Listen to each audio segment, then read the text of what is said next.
Praise the lord. దేవుని పరిశుద్ధమైన నామమునకు మహిమ కలుగునగాక. ఈ లైవ్ ద్వారా వీక్షిస్తున్నటువంటి మీ అందరికీ కూడా ప్రత్యేకమైన వందనాలు తెలియపరుచుకుంటూ ఉన్నాను. ప్రభు మిమ్మల్ని దీవించి ఆశీర్వదించునుగాక. ఇది నాన్న ఒక శ్రేష్టమైనటువంటి మాటను మీ ముందుంచాలని నేను ఆశపడుచు ఉన్నాను. చూడండి, పరిశుద్ధ లేఖన భాగములలో నుండి కీర్తనల గ్రంథము 37వ కీర్తన 34వ వచనము. పరిశుద్ధ గ్రంథాలు ఉన్నటువంటి వారు దయచేసి 37వ కీర్తన 34వ వచనాన్ని మనం చదువుకుందాం. యెహోవా కొరకు కనిపెట్టుకొని ఉండుము, ఆయన మార్గములను అనుసరించుము, భూమిని స్వతంత్రించుకొనున్నట్లు ఆయన నిన్ను హెచ్చించును. దేవునికి స్తోత్రం చేద్దామా? హల్లెలూయా. ప్రియులారా, గమనించండి, ఇక్కడ అంటున్నటువంటి మాట, భూమిని స్వతంత్రించుకొనున్నట్లు ఆయన నిన్ను హెచ్చించును. దేనిని స్వతంత్రించుకొనున్నట్లు హెచ్చిస్తాడు నిన్ను అంటే, ఇక్కడ అంటున్నాడు భూమిని స్వాధీనపరుచుకొనున్నట్లుగా, ఒక దేశాన్ని స్వాధీనపరుచుకొనున్నట్లుగా, భూఫలములను స్వాధీనపరుచుకొనున్నట్లుగా, భూమి మీద ఉన్నటువంటి అధికారాన్ని నువ్వు స్వాధీనపరుచుకునేటట్లుగా నిన్ను దేవుడు హెచ్చిస్తాడట. దేవునికి స్తోత్రం చేద్దామా? హల్లెలూయా. ప్రియులారా, గమనించండి, ఒక వ్యక్తి భూమిని స్వాధీనపరుచుకునేటట్లుగా, ఒక దేశాన్ని స్వాధీనపరుచుకునేటట్లుగా దేవుడు నిన్ను హెచ్చించబోతున్నటువంటి రోజు ఈ రోజు. నమ్మినట్టుగైతే దేవునికి 2 చేతులెత్తి దేవునికి స్తోత్రం చేద్దాం. హల్లెలూయా, హల్లెలూయా. ప్రియులారా, గమనించండి, భూమిని స్వతంత్రించుకున్నట్లుగా భూమి మీద ఉన్నటువంటి అధికారాన్ని కావచ్చు, భూమి మీద ఉన్న భూమి ఫలాలనే కావచ్చు, భూమినే కావచ్చు, దేశాలనే కావచ్చు, నువ్వు స్వతంత్రించుకునేటటువంటి వ్యక్తిగా నువ్వు ఉండాలి అంటే, ఒక వ్యక్తి ఆ స్వతంత్రాన్ని పొందుకునేటటువంటి వ్యక్తిగా ఉండాలి అంటే, ఇక్కడ 2 విషయాలు చాలా ప్రాముఖ్యంగా జ్ఞాపకం చేస్తూ ఉన్నాడు. చూడండి, మీకు అవి నేను జ్ఞాపకం చేయాలని నేను ఆశపడుతూ ఉన్నాను. మొట్టమొదటిది, యెహోవా కొరకు కనిపెట్టుకొని ఉండుము. ఎవరి కొరకు మనం కనిపెట్టుకోవాలి అంటే, భూమి మీద ఉన్నటువంటి ఆ నరుల కోసమో, లేకపోతే అధికారుల కోసమో, లేకపోతే వాటి కొరకు మనం కనిపెట్టుకునేటటువంటి వారిమిగా ఉండేటటువంటి వారిమిగా ఉండకూడదు. కానీ మనం ఎలాంటి వారిమిగా ఉండాలి అంటే, దేవుని సన్నిధిలో నివసిస్తున్నటువంటి మనమందరిమి కూడా యెహోవా కొరకు కనిపెట్టుకునేటటువంటి వారిమిగా ఉండాలంట. నిజమే ప్రియులారా, లోక సంబంధమైనటువంటి వాటి కొరకు కనిపెట్టేటటువంటి వారు లేకపోలేదు, ప్రకృతి సంబంధమైనటువంటి వాటి కొరకు కనిపెట్టేటటువంటి వారు లేకపోలేదు, భూముల కొరకు కనిపెట్టేటటువంటి వారు లేకపోలేదు, లేకపోతే బంగారముల కొరకు, వెండి కొరకు కనిపెట్టేటటువంటి విలువైనటువంటి వాటి కొరకు కనిపెట్టేటటువంటి వారు లేకపోలేదు. కానీ పాపాన్ని ఒప్పుకొని పరిశుద్ధమైనటువంటి జీవితము జీవిస్తూ పరలోక రాజ్యం వైపు చూస్తున్నటువంటి మనమందరిమి కూడా దేవుని కొరకు ఎదురు చూసి కనిపెట్టుకునేటటువంటి వారి మాదిరిగా ఉండాలని లేఖన భాగములు సెలవిస్తూ ఉన్నాయి.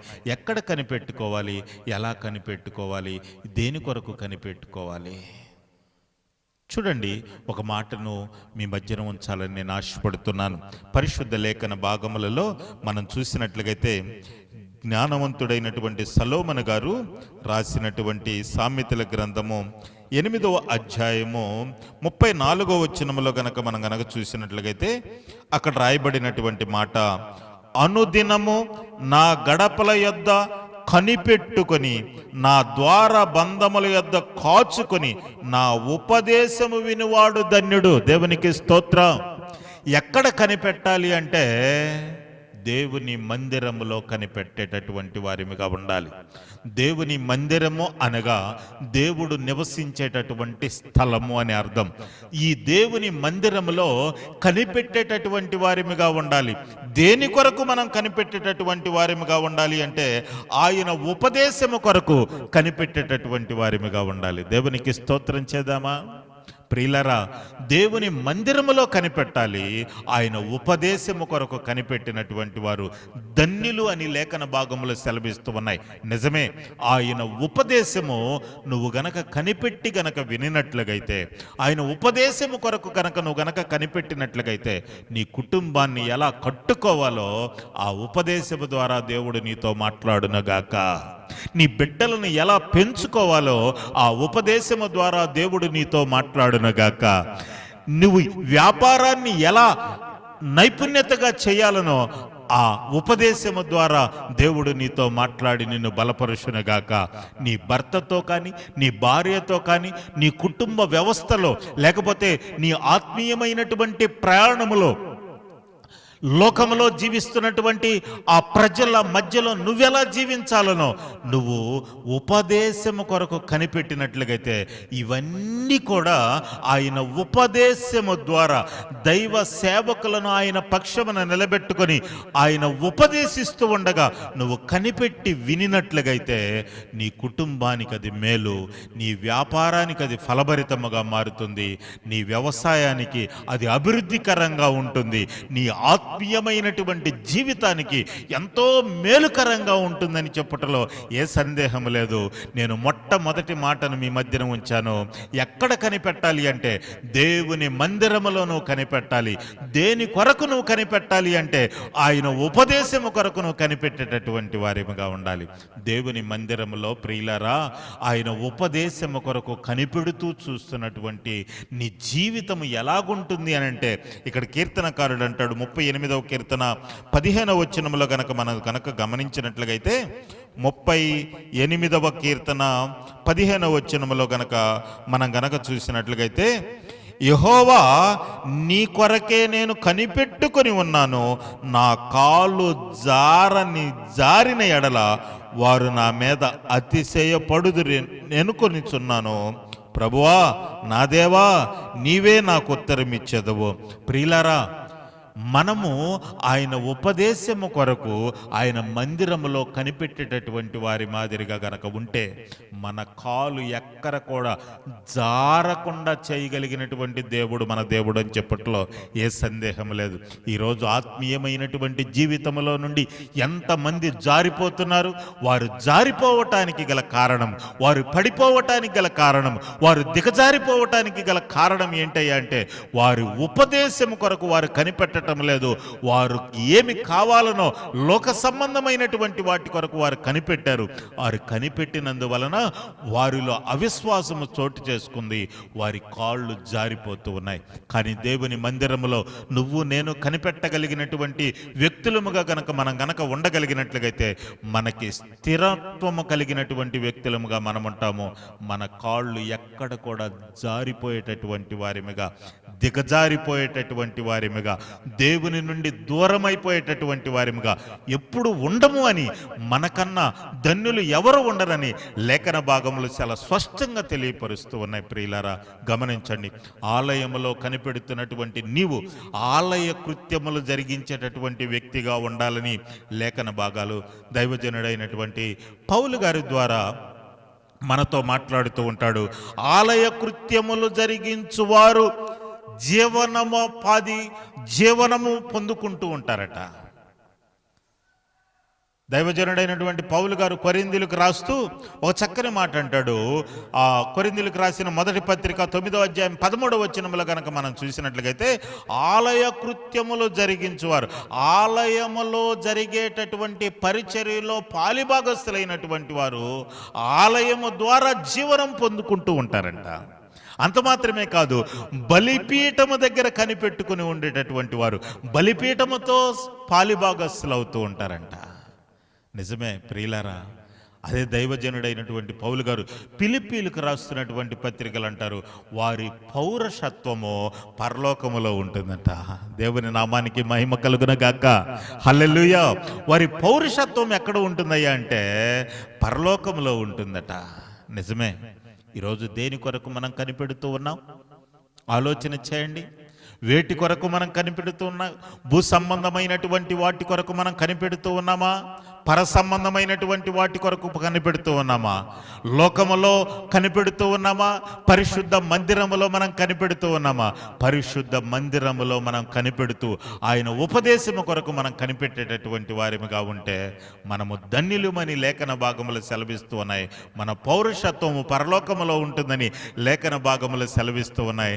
అంత మాత్రమే కాదు, కానీ రెండవ మాటను మనం గనక గమనించినట్లయితే ఆయన మార్గములో అనుసరించుము అని ఉంటుంది. కీర్తనలు 37వ కీర్తన 34వ వచనము రెండవ భాగాన్ని గనక మనం చూసినట్లయితే ఆయన మార్గములను అనుసరించుము. రెండు మార్గాలు లేఖన భాగాలు మనకు సెలవిస్తున్నాయి చాలా స్పష్టంగా. ఒకటి విశాలమైన మార్గము, రెండవది ఇరుకైనటువంటి మార్గము. ఏ మార్గములో నువ్వు ఉన్నావు? విశాలమైనటువంటి మార్గము, దానిలో త్రాగొచ్చు, పాపము చేయొచ్చు, నీ ఇష్టానుసారమైనటువంటి జీవితం జీవించవచ్చు. అది విశాలమైనటువంటి మార్గము. ఇరుకు మార్గం ఒకటి ఉన్నది. ఆ ఇరుకు మార్గములో యేసయ్య మార్గం. అది ఆ మార్గమును గురించే బైబిల్ ఈ రీతిగా సెలవిస్తూ ఉంది. 16వ కీర్తన 11వ వచనములో గనక మనం చూసినట్లయితే 16వ కీర్తన 11వ వచనములో జీవమునకు మార్గము నీవు నాకు తెలియజేసి ఉన్నావు. ఎలాంటి మార్గం అంట? జీవమునకు పోయే మార్గము. ఈ మార్గమును ఇరుకైనటువంటి మార్గము, విశాల మార్గము ఒకటి ఉన్నది.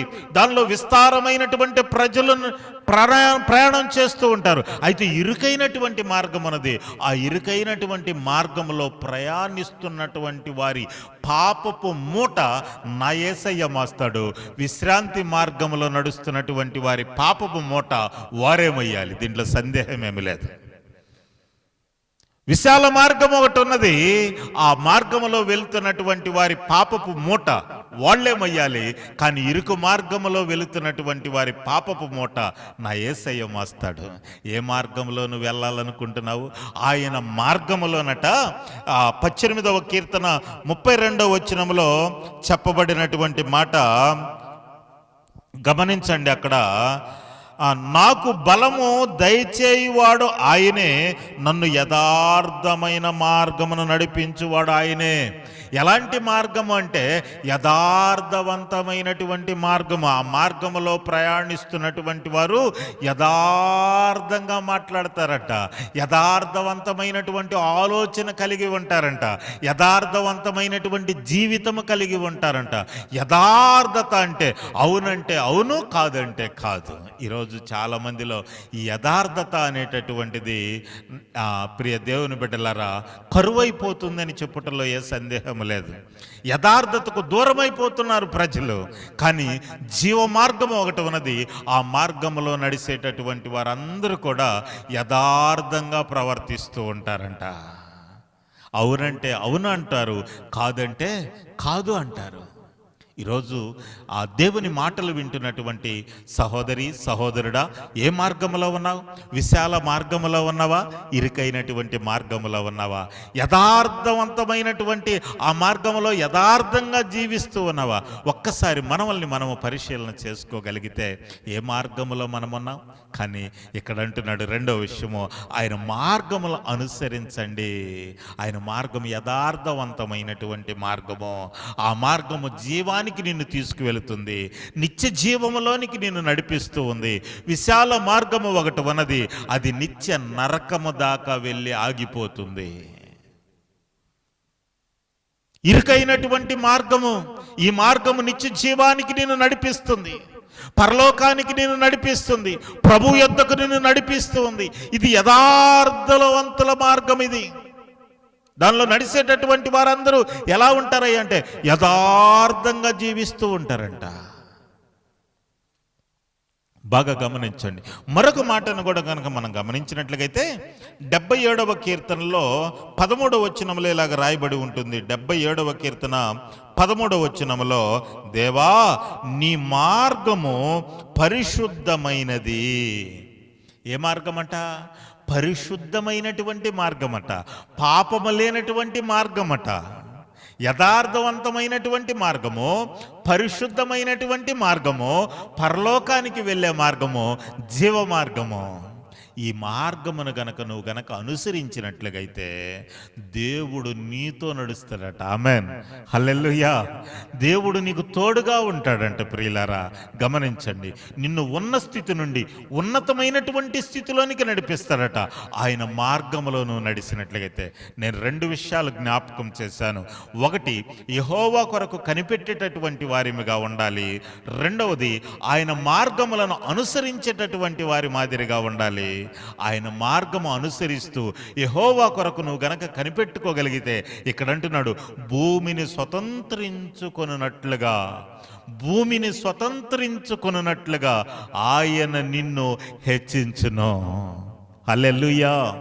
భూమిని స్వాధీనపరుచుకునేటట్లుగా, భూమి మీద ఉన్నటువంటి అధికారమును స్వాధీనపరుచుకునేటట్లుగా, భూఫలములను స్వాధీనపరుచుకునేటట్లుగా నిన్ను హెచ్చించబోతున్నాడు నా దేవుడు. ప్రియులారా, ఆయన మార్గములోను నడిచినప్పుడు, ఆయన కొరకు నువ్వు కనిపెట్టుకొని ఉన్నప్పుడు, ఈరోజు కనిపెట్టుకోవటం నీకు చేతనైతే, ఆయన మార్గంలో నడవటం నీకు చేతనైతే, నా దేవుడు ఇచ్చినటువంటి వాగ్దానము చొప్పున నిన్ను ఉన్న స్థితి నుండి ఉన్నతమైనటువంటి స్థితిలోనికి నా దేవుడు నిన్ను హెచ్చించునుగాక, నీ కుటుంబాన్ని హెచ్చించునుగాక, నీ వ్యాపారాన్ని హెచ్చించునుగాక, నీ జీవితాన్ని ఫలభరితముగా మార్చి నిన్ను పరలోక రాజ్యం చేరేంత వరకు కూడా ప్రభువు నిన్ను చేయి పట్టుకుని నడిపించునుగాక.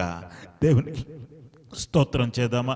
3వ విషయాన్ని గమనించినట్లయితే, అప్పుడు నిన్ను హెచ్చిస్తాడు అని చెప్పి లేఖన భాగంలో చాలా స్పష్టంగా రాయబడి ఉంది. లేవీకాండంలో మనం చూసినట్లయితే చూడండి, లేవీకాండము 26వ అధ్యాయము, లేవీకాండము చివరగా ఈ మాటను చెప్పి నేను ముగిస్తాను. ఎంతగా హెచ్చిస్తాడు అంటే ఇక్కడ అంటాడు, మీరు 26వ అధ్యాయము 10వ వచనము, మీరు చాలా కాలము నిలువయున్న పాతగిల్లిన ధాన్యమును తినిదరో, కొత్తది వచ్చినను పాతది మిగిలి ఉండును. దేవునికి స్తోత్రం. హల్లెలూయా, హల్లెలూయా. ప్రియులారా, గమనించండి, 12వ వచనాన్ని మనం గమనించినట్లయితే, నేను మీ మధ్యన నడిచెదను, మీకు దేవుడనై ఉందును, మీరు నాకు ప్రజలై ఉందురు.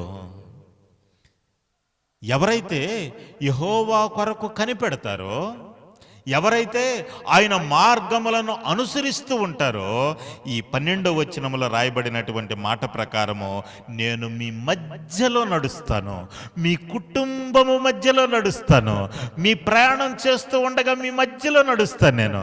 ఆయన నడిస్తే ఎలాగుంటుందో చెప్పండి ఒకసారి. ఇశ్రాయేలీయులతో ఆయన ఉన్నాడు, ఎర్ర సముద్రం 2 పాయలుగా చీల్చాడు. మోషేతో ఆయన ఉన్నాడు, బండ నుండి నీళ్లు రప్పించాడు. ఇశ్రాయేలు ప్రజలకు ముందుగా ఆయన నడిచాడు, మేఘస్తంభాన్ని నిలబెట్టేసేసాడు. అంతే. రాత్రికాల సమయంలో అగ్నిస్తంభాన్ని నిలబెట్టాడు. ఆకలి దప్పులు వాళ్ళకి లేవు, వస్త్రాలు మోస్తని అన్నటువంటి దిగులు వారికి లేదు, కాళ్ళ నొప్పులు అన్నటువంటి బాధ వాళ్ళకి లేదు. 40 సంవత్సరాలు వస్త్రము మాయలేదు, చెప్పువారు తెగిపోలేదు. దేవుడు వాళ్లతోనే నడిచాడు. ప్రియులారా, గమనించండి, ఈరోజు దేవుడు అంటున్నాడు, నువ్వు నా కొరకు కనిపెట్టినట్లుగైతే, నా మార్గంలో నువ్వు నడిచినట్లుగైతే, నేను మీ మధ్యన నడుస్తాను, భూమిని స్వతంత్రించుకునేనట్లుగా మిమ్మల్ని హెచ్చిస్తాను. ఇట్టి హెచ్చైనటువంటి జీవితము దేవుడు నీకు అనుగ్రహించి దీవించునుగాక. ఆమేన్.